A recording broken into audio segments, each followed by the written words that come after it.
Oh yeah. Day old product shot coffee. Welcome back to another Black City coffee vlog. In this video, we're gonna unbox something pretty cool. Hold on, let me go get it. So nice having the new shipping station. I'm really just getting used to it. If you can't already tell, you can't guess where this is from. My loves over at MCR Roasters. I'm not gonna tell you what it is yet, so you can just see what's in here. Oh, what's in here? Wow. Oh, shoot. I see Java, looks exciting. And this little packet right here. What's this? Okay, obviously it's coffee, green coffee, 2 bags of Java. Cool. And this cute little package. What's in here? Oh yeah, nice. Perfect. Light. All right, light, medium, and dark. Yes. All right. So I'm super excited. I've been waiting for this all day. I am taking the MCR Roasters 102 course. So I got a scholarship for 101, which was awesome. It was such a really cool experience. I was like into a year of roasting. I learned so much from that course. I was like, cool, I'm gonna do 102, but not, you know, I didn't take it immediately after 101. And that's because I wanted to really experiment and learn on my own and just kind of like try to execute everything that I've learned instead of taking the next step. I really wanted to master steps 1, 2, and 3 before I moved on, right? I had registered for 102, I think in November or December, and then I got into an accident. Graciously, they were able to refund me. So finally, I felt well enough to re-register for the class. Basically what 102 is gonna be about is really specifically targeting your roaster, just I guess taking it into a step further. It's 102, right? So it's just a little bit more advanced. I know how to roast coffee, no doubt about that. And I think maybe for those of you who are watching are like, well, if you know how to roast coffee, and if I know how to roast coffee, why would I need to take this class? And you know what, that's what I want to find out too, and that's obviously why I want to document it and vlog it. And I'm also in the firm believer of, even though you've maybe even a master at something, and I'm not a master, just because I know how to like roast it kind of okay to pass and to actually sell to people, and I'm not ashamed of my coffee, doesn't mean I don't have so much more to learn. You know, I feel like maybe some of you have been following the channel. I'll say something, believe something with my whole heart at that time, you know, and I'll really believe it at that time, and then I'll learn something and now I believe something else, right? And I think that's the point of learning. It's like, oh yeah, you know, I used to be this, now I'm this. Just challenges what you know, and you're challenged to grow further, learn more, or throw away what you thought you knew, right? And I think that's really interesting. And so I'm open to learning. I don't have anything to prove to anybody by taking this course or anything, and not that I feel like I have to say that. I think I could be a voice for maybe those who used to be like me, where it's like they're kind of stuck in their own world, and maybe they believe that they've reached a cap with their knowledge. And I think it's really healthy to always welcome in new information in all industries, in all professions. I'm just trying to document what I'm going through so that maybe somebody who's thinking that they have nothing more to learn can open themselves up to more learning. And I think that's the joy in this whole dang thing that we call life, is finding something new. You're like, oh my gosh, I never knew, I didn't know I could think about it like that, you know, to give another realm of dimension to something that you thought you knew. And that can be taken for anything in life. So the teachers, Derek and Lauren, who I think are teaching again, they're always so thorough, and they're always dropping these little gems of knowledge. I documented everything in 101, which you could check out. It's a playlist. They're just definitely not about hoarding anything or keeping anything a secret, and just always so giving and sharing with what they know. And I think me coming from the world of wedding photography, where everything's kind of like a secret, and people aren't like that.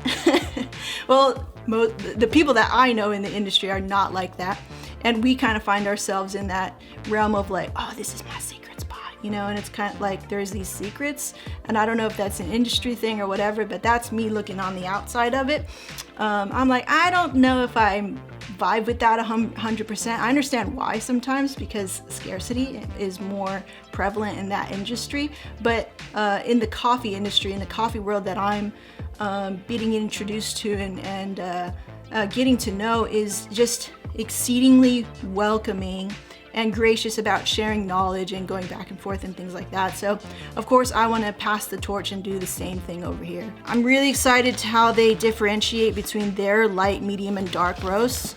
I've had my questions were like, well, if I don't have a color, if I don't have a coffee color what do you call it? Actrometer? Something like that. It's a coffee color meter where it could tell you by a number value, like this is light, this is medium, this is dark. Like if I don't have that, because they're very expensive tools, what's my next bet? What's my next metric to really hone in or pay attention to or create my standard off of? So I've always kind of had that question. I've developed my own standard, but I want to definitely know what their take is on it. But it's all Java coffee. So it's a washed Java with a complex cup quality, clean ability to roast light.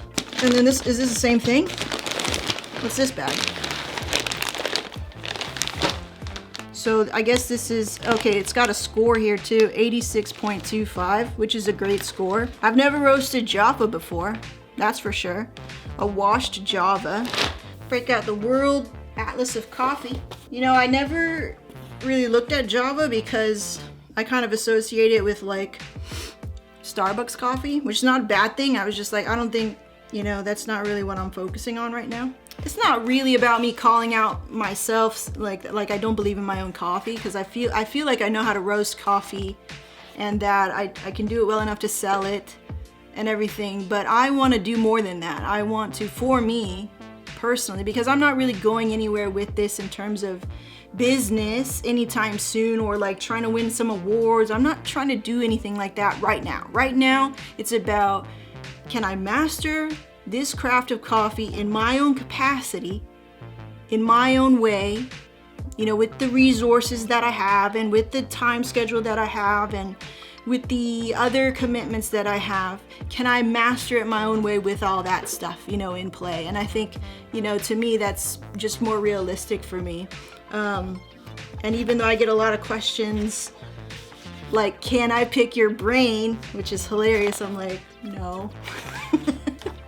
Why? I have so many resources online for free.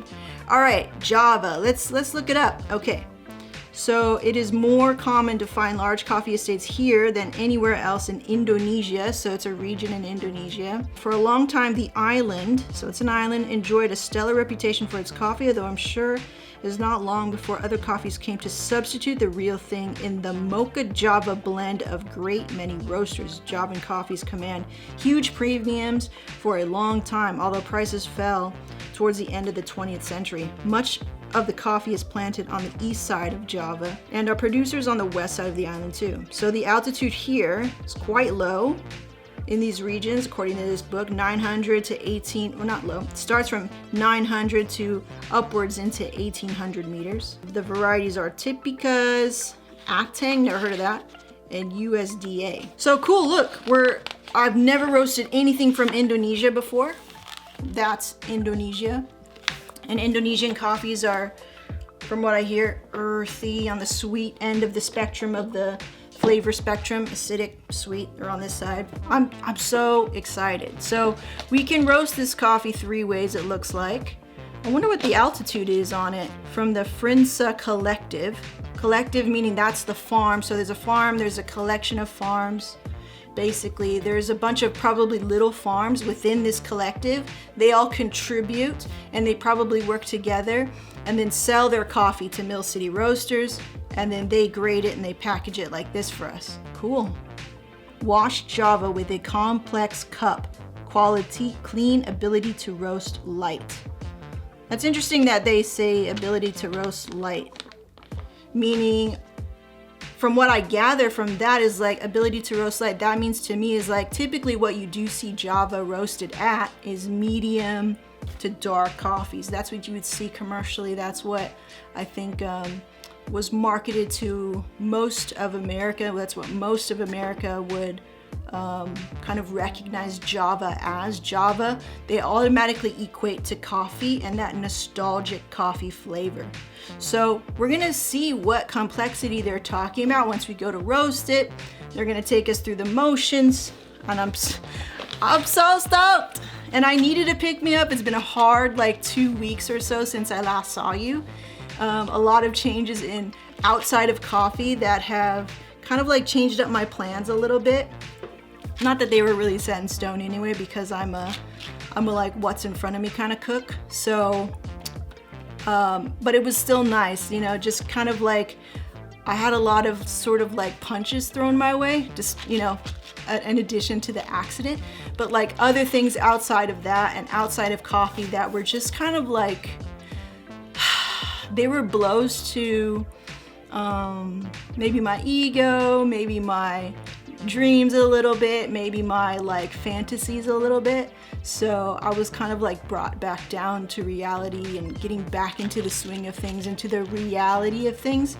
And so it's nice to come back into coffee with this like, woo, like a nice little carrot, like we're gonna roast, I'm gonna see Derek and Lauren. We're gonna get back into coffee, just talk about coffee and talk about like nerdy stuff like this. So yeah, it was the perfect kind of like pick me up. Oh, these are roasted already. I didn't even, so this is our comparison. And once we open these up, we'll actually get to see the color differences between light, medium, and dark.